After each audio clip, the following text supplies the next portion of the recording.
ओम शांति। आज के बाबा की अव्यक्त मुरली 6/7/69 की है, 6/7/69 की।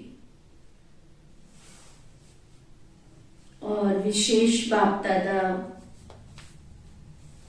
के सामने टीचर्स बैठी हुई हैं जो विश्व की सेवा पर गई है। ऐसी टीचर्स के सामने बाबा के अव्यक्त महावाक्य हैं टीचर्स के प्रति। तो बाबा पूछ रहे हैं, सभी किसकी याद में बैठे हो? एक की याद थी या दो की याद थी? जो एक की याद में थे वो हाथ उठाएं, और जो दो की याद में थे वो हाथ उठाओ। तो वो दो कौन है? अव्यक्त वतनवासी व व्यक्त वतनवासी। आप सभी तो टीचर्स हो ना। आपके पास कोई जिज्ञासु आवे तो उनको कौन सा ठिकाना देंगे? सबको टीचिंग क्या देंगे? टीचर्स हो ना। टीचर्स अपने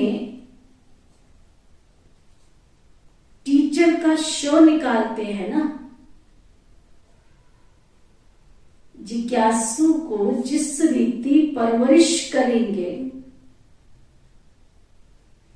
और ठिकाना देंगे, वह टीचर का शो निकलता है। अगर आप जिज्ञासु को आने से ही अव्यक्त वतन का ठिकाना दे देंगे, जो रास्ता कब देखा ही नहीं है तो वो पहुंचेगा कैसे? पहले एड्रेस कौन सी दी जाती है? आप संग्रहालय में क्या समझाते हो? म्यूजियम जब बनाते हो तो जिज्ञासु को क्या परिचय देते हो? उनको कौन सा रास्ता, कौन सा ठिकाना देते हो? बीज किसने बोया? बीज तो बीज ही है। वह बीज भल सड़ जाए तो भी समय पर कुछ न कुछ टालियां आदि निकलती रहती हैं। बरसात पड़ती है ना तो कोई ना कोई बीज निकल पड़ते हैं। जिनकी उम्मीद नहीं है वो भी निकल पड़ते हैं। आप बीज को भूल जाएंगे तो फिर रास्ता कैसे बताएंगे? तो बीज कौन सा है? टीचर्स को युक्ति युक्त बोलना चाहिए।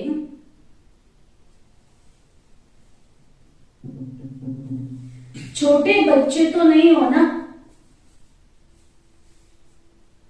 छोटे बच्चों को पहले से सिखलाया जाता है। आप तो सीख कर, इतनी परवरिश लेकर यही इम्तिहान देने आए हो ना। पढ़ेंगे भी और साथ में इम्तिहान भी देंगे।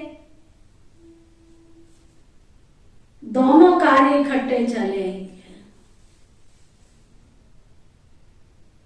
बाप अव्यक्त वतनवासी बना तो आप सबको भी अव्यक्त वतनवासी बनना है। ब्रह्मा बाबा अव्यक्त वतनवासी बने तो बाबा कहते हैं तुम बच्चों को भी अव्यक्त वतनवासी बनना। वह किस सृष्टि पर खड़े होकर अव्यक्त बने? आपको कहां बनना है, बाबा पूछ रहे हैं। साकार सृष्टि में। तो सृष्टि तो ऑलराउंडर गोल है ना। सृष्टि में सारा झाड़ समाया हुआ है, परंतु सृष्टि का ठिकाना तो संगम युग है ना। संगम की बलिहारी है जिसने आप सबको भी यहां तक पहुंचाया है। आप अपने ठिकाने को भूल जाएंगे तो फिर क्या होगा? ठिकाना देने वाला ही भूल जाएगा ना। ठिकाना पक्का याद करो और बाप दादा की जो पढ़ाई मिली है उनको धारण करो। क्या सुना? ठिकाना बाबा ने कहा कि पक्का याद करो, जो पढ़ाई मिली है ना, जो बाबा शिक्षा दे रहे हैं उसको प्रैक्टिकल जीवन में धारण करो। धारणा की निशानी, आपको पढ़ाई धारण हो रही है, उसकी निशानी क्या होगी? कैसे पता लगे कि बाबा का जो ज्ञान सुन रहे हो वो हमारे जीवन में आता जा रहा है, हम उसके धारणा स्वरूप बनते जा रहे हैं? कैसे पता चले? क्या चेहरे से? और संतुष्ट रहेंगे। चेहरे पर संतुष्टता दिखाई देगी? वो तो व्यवहार में आएंगे तो संतुष्टता दिखेगी ना। कैसे पता लगे कि बाबा का जो ज्ञान है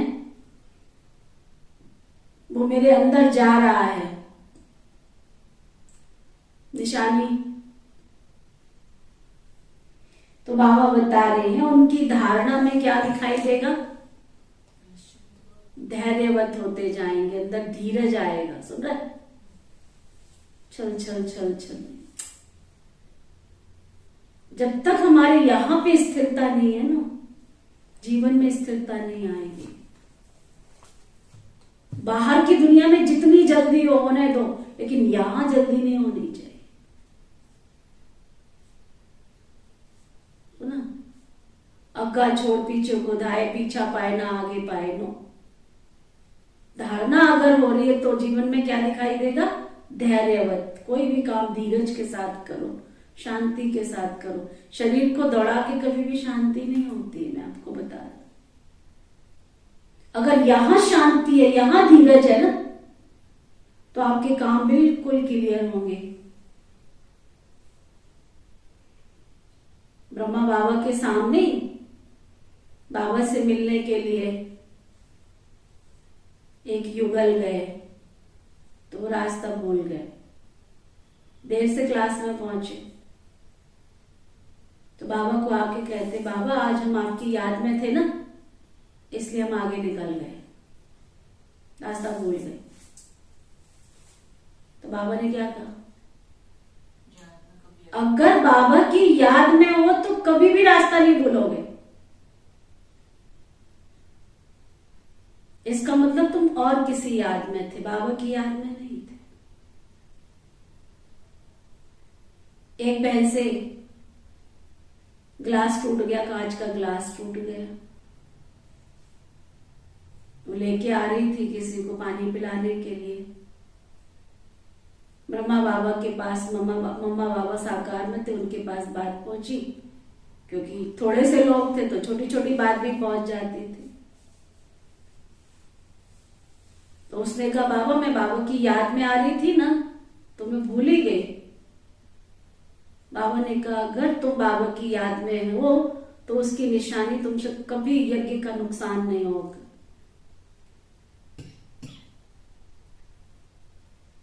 समझ में आया? अगर मैं बाबा की याद में हूं तो मेरी कर्म इंद्रियों से कभी भी कोई नुकसान नहीं हो सकता।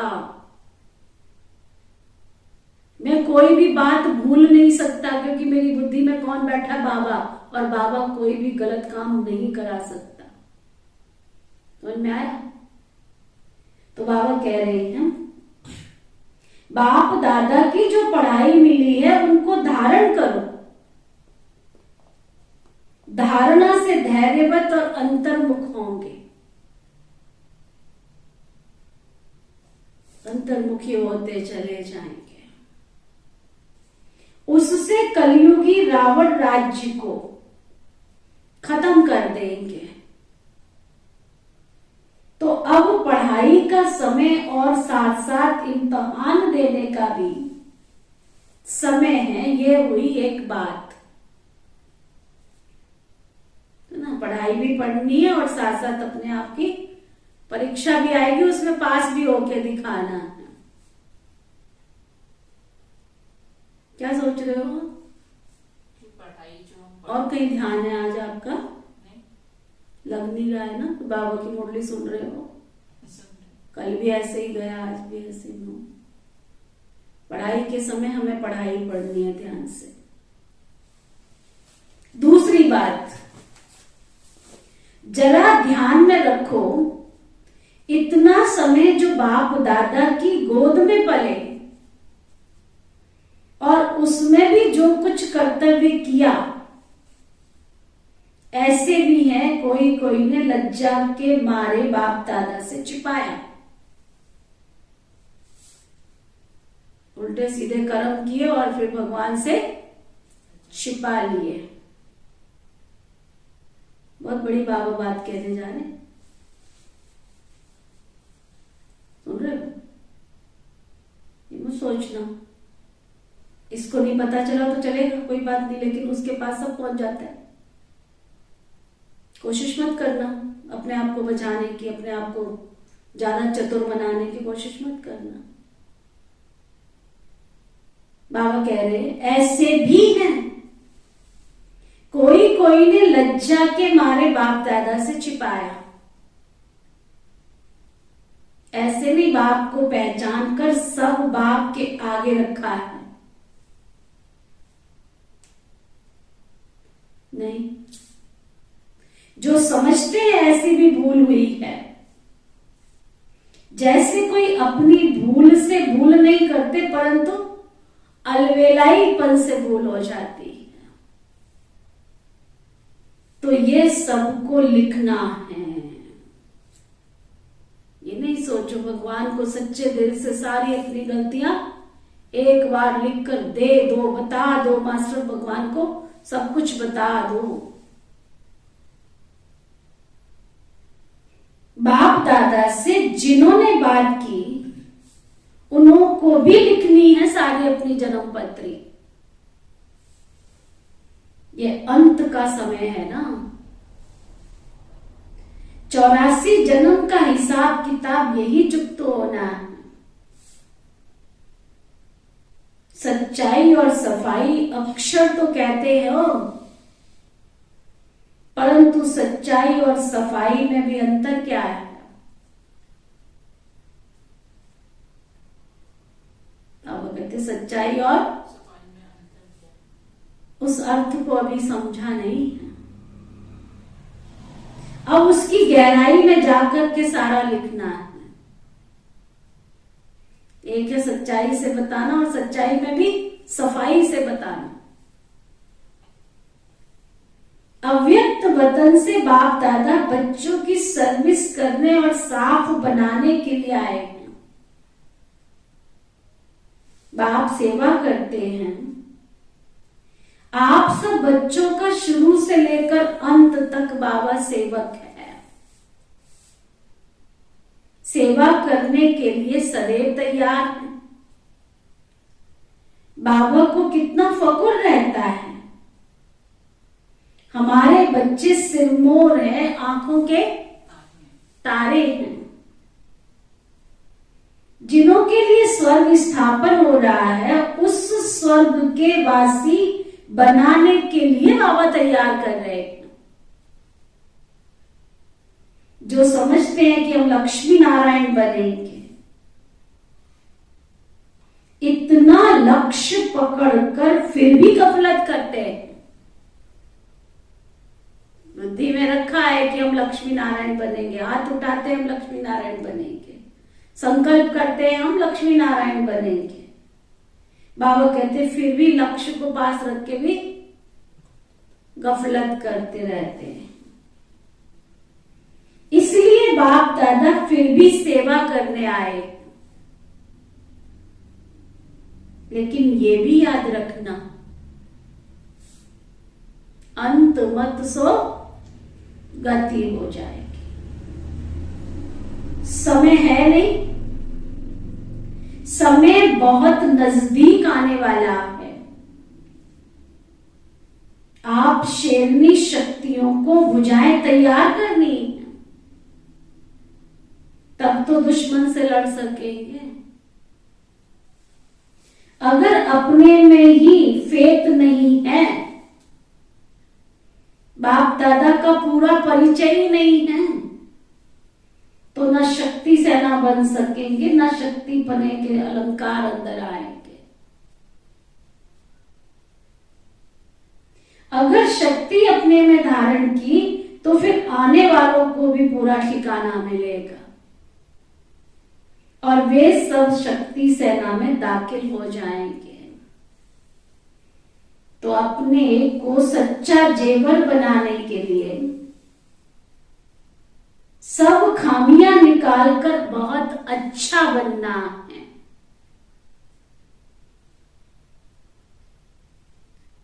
स्वच्छ बनना है।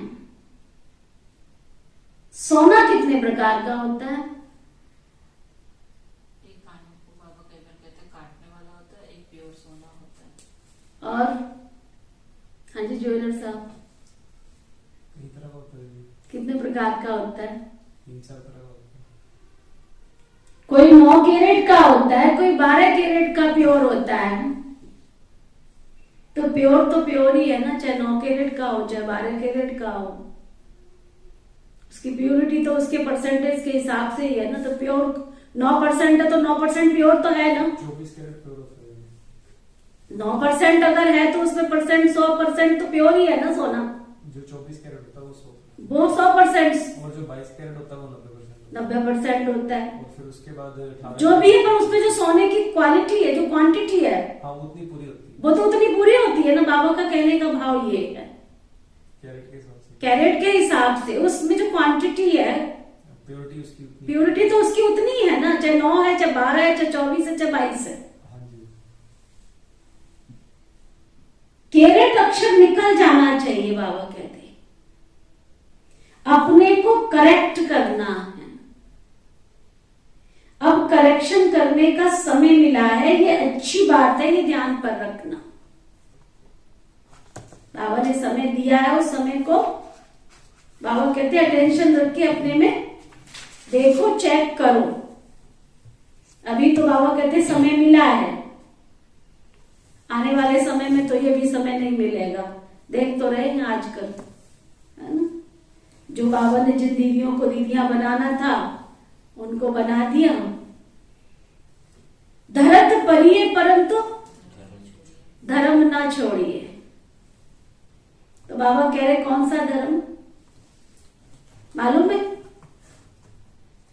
एक बार वायदा कर लिया, बाप दादा को हाथ दे दिया, फिर धर्म को नहीं छोड़ना।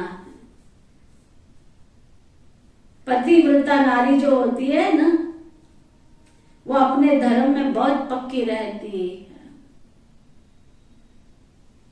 आप सच्ची सच्ची सीता, सच्ची सच्ची लक्ष्मी हो, जो महालक्ष्मी बनने वाली हो। अपने लक्ष्य से अगर उतर गए तो फिर जंप मार लक्ष्य पर बैठ जाओ। बाप दादा आप बच्चों की सेवा करने के लिए सेवक बनकर के शिक्षा दे रहे हैं। फरमान नहीं करते, परंतु बाबा शिक्षा दे रहे हैं, क्योंकि बाप टीचर भी है और सतगुरु भी है। अगर बच्चों को फरमान करे और ना माने तो वो तो अच्छा नहीं लगेगा ना। इसलिए बाबा शिक्षा देते हैं। आज फाउंडेशन पड़ता है, छोटे बच्चों को तो टीका लगाया जाता है ना, उनको रास्ता बताना होता है, क्या करना है, कैसे करना है। आप सबको तो रास्ता मिल ही गया है। आप औरों को रास्ता बताने के निमित्त बने हो। अगर उस रास्ते में कोई गड़बड़ है, अगर मगर है, तो वो निकालनी है ना अंदर। अब वो भी नहीं निकलेगी तो आगे के लिए जो शक्तियों को बल मिला है वो खलास हो जाएगा, समझो। ऐसा बाप दादा को कहां कहां दिखाई दे रहा है। इसलिए संगठन में सबके दिलों को एक दिल बनाने, पूरा रास्ता बताने के लिए आपको बुलाया है। आप सबको खुशी होगी ना। छोटे छोटे बच्चों को कहा फंक्शन आदि में ले जाना होता है ना, तो बहुत खुशी होती है ना। वहां जाएंगे, नया कपड़ा पहनेंगे। आप सबको नया कपड़ा, श्रृंगार आदि कौन सा करना है? एक तरफ सेवक भी बनना है। सेवक अर्थात पतित आत्माओं का उद्धार करना है। उस सेवा को कायम रखो। आप सबको आने वाली आत्माओं का कैसे उद्धार करना है, कैसे विघ्नों को हटाना है। तीर में जौहर भरा हुआ होगा तो एक ही बात में पूरा तीर लग जाएगा और उस आत्मा का उद्धार हो जाएगा। छोटी छोटी बच्चियां किसका उद्धार करेंगी? कौन सा पहाड़ उठाया है? पहाड़ उठाने के निमित्त कौन बनेंगे? गोप गोपिकाएं। गोपियां भी तो तब हो सकती है ना जब पूरा कर्तव्य करे। पहाड़ भी तो तब उठा सकते हैं ना जब इतना बल हो अंदर, ताकत हो अंदर।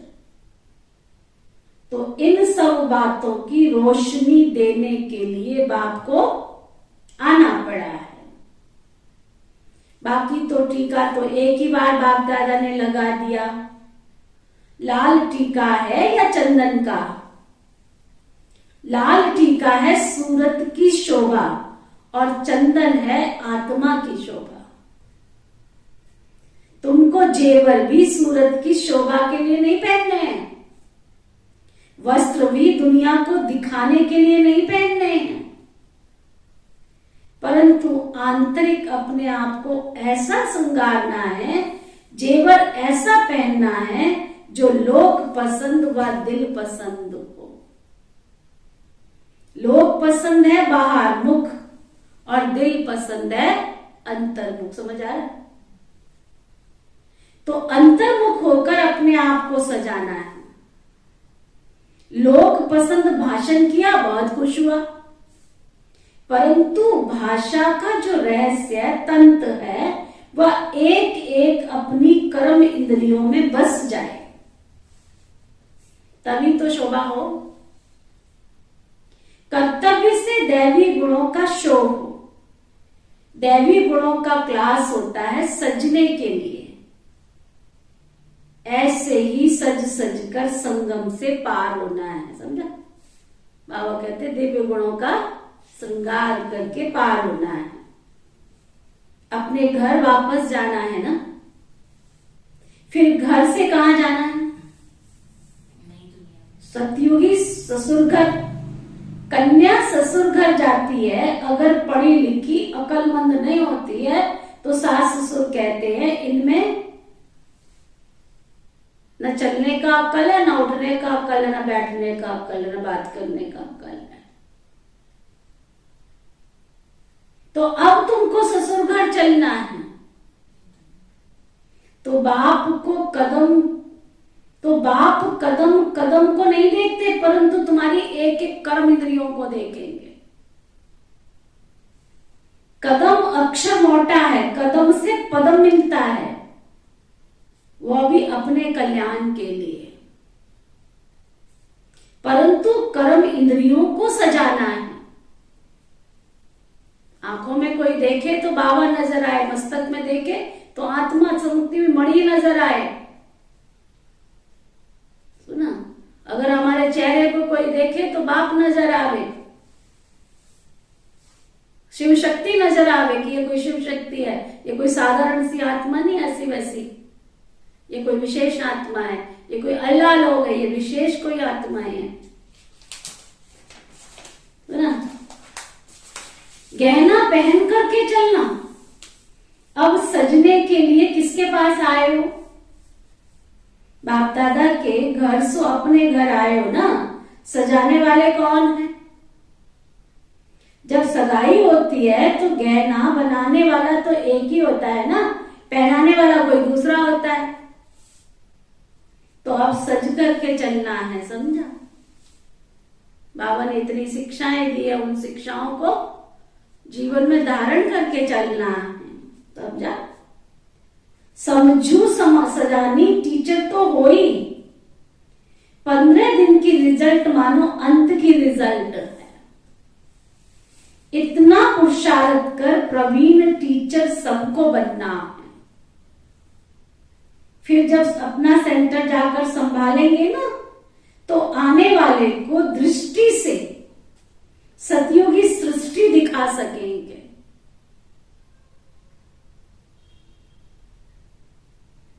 वह तब होगा जब दैवी गुणों का गहना अच्छी रीति पहना होगा।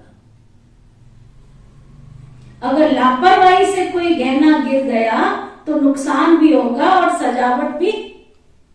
सजावट की शोभा भी चली जाएगी। मान लो है ना, कान में कुंडल पहने गिर जाए कहीं पे, है ना, नाक में नथनी पहनी हो गिर जाए, आधी उसकी चैन लगी आधी गिर जाए तो वो स्थूल श्रृंगार है। लेकिन बाबा कहते हैं सूक्ष्म श्रृंगार भी है ना। जब सगाई होती है तो बाबा कहते बड़ी बात नहीं है, छोटी समझेंगे तो सहज समझ आ जाएगी। अगर कहेंगे बहुत बड़ा ऊंचा ज्ञान है, ये तो बहुत ऊंचा ज्ञान है, हाँ? बड़ा मुश्किल है ये तो ज्ञान, बड़ा मुश्किल है ये तो कैसे धारण होगा? बाबा कहते हैं तो कोई नहीं आएगा तुम्हारे अंदर, ये ज्ञान की धारणा कभी नहीं होगी। कहेंगे 7 दिन में जीवन मुक्ति की प्राप्ति होती है, तो लॉटरी लेने सब आएंगे तुम्हारे पास।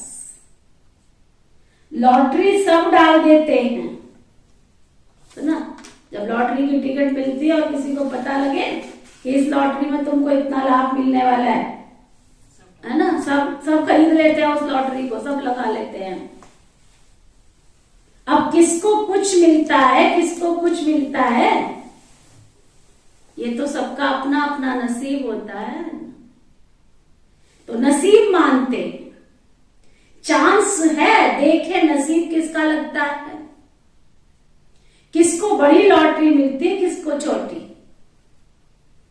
पेपर तो लास्ट में होगा, सुन रहे हो दीदी जी? 3 नंबर निकलेंगे। जितना जो पुरुषार्थ करेंगे उतना उनको नंबर मिलेगा।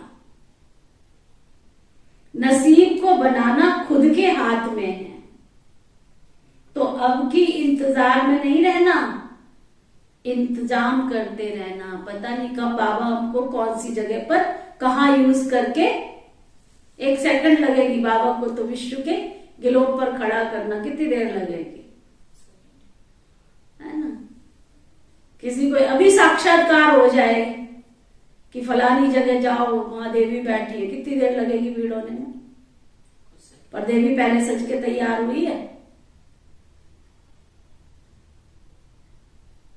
ना? बहुत बड़ा खजाना मिला है, अब उसको अपने पास जमा करो और गौ मिसल उगाड़ते रहो। आप सब गाय भी हो तो गोपियां भी हो, पहाड़ को कैसे उठाना है, गौ वन कैसे उगारना है, यह कर्तव्य इस भट्ठी में करना है। समझा? बहु रूप धारण कर बहु कर्तव्य करना है। भट्ठी के अंदर सब कुछ अनुभव करना है। जितना पुरुषार्थ करेंगे उतना तुम्हारी रिजल्ट निकलेगी। संपूर्ण अवस्था को प्राप्त करने का लक्ष्य क्या है, साधन क्या है, उसको जानना है। साधन मिल जाएंगे तो लक्ष्य को पकड़ लेंगे। रत्नों की भी परख तो चाहिए ना, पूरी वैल्यू रखनी है। जेवर की वैल्यू जवाहरी तो परख सकेगा ना, जिसको परख नहीं है उसके पास उसकी वैल्यू भी नहीं रहेगी। परख तब होगी जब जेवर पर पालिश हो, चमक हो, तब वैल्यू भी होगी और पहचानने वाले उसको पहचानेंगे भी। चमकदार नहीं होगा तो खरीद कौन करेंगे, है ना? डायमंड रखा हो लेकिन उसके ऊपर पॉलिश नहीं हो और नकली उसके पास रखा हो पॉलिश वाला, तो असली पहचान में आएगा क्या? समझेंगे पता नहीं ये सच्चा है या झूठा जेवर है। पैसा भी देवे जेवर भी काम में ना आवे तो इससे क्या फायदा? तो आप सबकी पूरी सजावट हो जाएगी, खरीदार भी निकलेंगे। तो ना बाबा कहते जब आप संपूर्ण जो है बन जाओगे, सज जाओगे, चिंतन ज्ञान की शक्तियों से, गुणों से, अपने आप लोग आएंगे, अपने आप आपको खरीदे मना आपके पास आके सफा लेंगे, दुआ लेंगे, आशीर्वाद लेंगे, अपने आप आएंगे और आप वतनवासी बनते चले जाएंगे। तो ना आप अपने आप उनसे दूर होते चले जाएंगे और वो आपके पास खिंचते चले जाएंगे। बड़ा गहरा राज है। तो ना तो आज की मुरली का सारा बाप अव्यक्त वतनवासी बना तो आप सबको भी अव्यक्त वतनवासी बनना है। वो किस सृष्टि पर खड़े होकर बने, आपको कहां बनना है? साकार सृष्टि। सृष्टि तो ऑलराउंड गोल है, सृष्टि में सारा झाड़ समाया हुआ है, परंतु सृष्टि का ठिकाना तो संगम है। संगम की बलिहारी है जिसने आप सबको यहां तक पहुंचाया है। आप अपने ठिकाने को भूल जाएंगे तो फिर क्या होगा? ठिकाना देने वाला ही भूल जाएगा। ठिकाना पक्का याद करो और बाप दादा की जो पढ़ाई मिली है उसको धारण करो, और पढ़ाई धारण होगी तो धैर्यवत और अंतर्मुख बनते चले जाएंगे। समझा? पढ़ाई का सार है धैर्यमुख और अंतर्मुख बनते चले जाएंगे। तो आज की पूरी मुरली का सार है हमें अपने आप को दिव्य गुणों से सजाना है, दिव्य शक्तियों से भरपूर करना है और ज्ञान को धारण करके अपने आप को अंतर्मुख और धैर्यवत बनाना है। ओके, ओम शांति शांति शांति।